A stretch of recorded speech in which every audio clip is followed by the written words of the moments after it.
Сәлеметсіздер ме балалар? Бүгін 14-ші сабақты өтетін боламыз. Каналымызға міндетті түрде подписаться батырмасын басып, жазылып алыңыздар. Сіздер үшін пайдалы сабақтар шығып отырады. Біздің жобамыз фонетика әлеміне саяхат. Фонетика сөзі грек тілінен алынған, қазақша дыбыстық, дауыстық деген мағынаны білдіреді.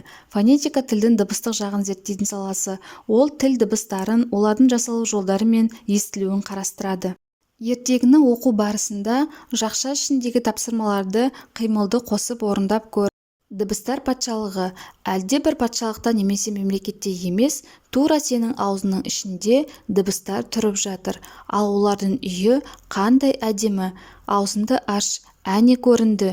Үйдің төбесі бар, тіліңді тигізіп көр, өз үйіңнің төбесін ізде. Таптың ба? Бұл үйдің едені тілдің асты, есігі ерін. Есік бекем болу үшін қойылған сүйек шарбақтар да бар. Ол сенің тістерің. Үйдің ішінде бір айдаһар кіріп кетпегенде бәрі жақсы болар ма еді? Қайтер еді? Тілінің ұшын қимылдат.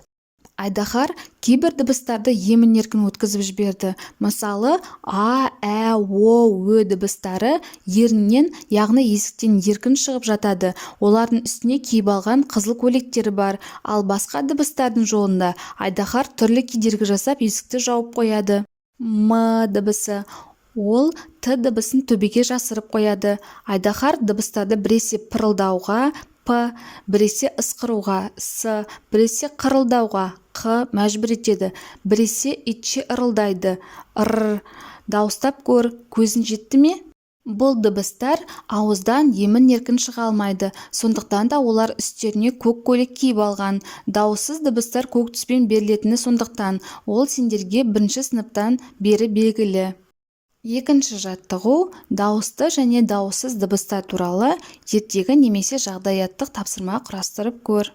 Ертеде дауысты және дауыссыз дыбыстар болыпты. Дауысты дыбыстар өте аз, ал дауыссыз дыбыстар көп екен. Бір күні дауыссыздар дауыстыларды сендер бізден азсыңдар деп күле бастайды. Сол кезде әліппе келіп, әй дауыссыздар, сендер көпсіңдер білемін, бірақ адамға дауыстылар көп пайда келеді. Әліппенің ең бірінші әрпі а әрпінен басталады, ал а дауысты дыбыс. Адамдар дауысты дыбысты сендерден бұрын үйренеді. Дауысты дыбыс арқылы сөздерді буынға бөледі дейді. Сонда дауыссыздар кешірім сұрапты.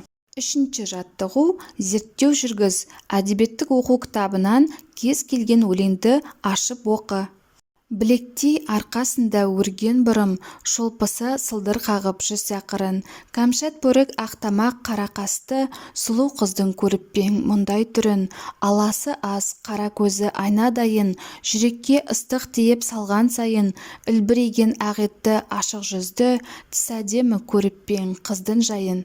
Өлеңде буын үндестігіне бағынбайтын сөздер кездесе ме? Анықта. Буын үндестігіне бағынбайтын сөз кәмшат сөзі. Өлеңнен айтылуы мен жазылуында өзгешелігі бар сөздерді тап. Олардың айтылуы мен жазылуын салыстыр. Жазылуы білектей, айтылуы білектей. Түрін, түрін, жүрекке, жүрекке, үлбіреген, үлбіреген, бұрым, бұрым. Өлеңнен сөздердің аралығындағы дыбыс үндестігін тауып көр.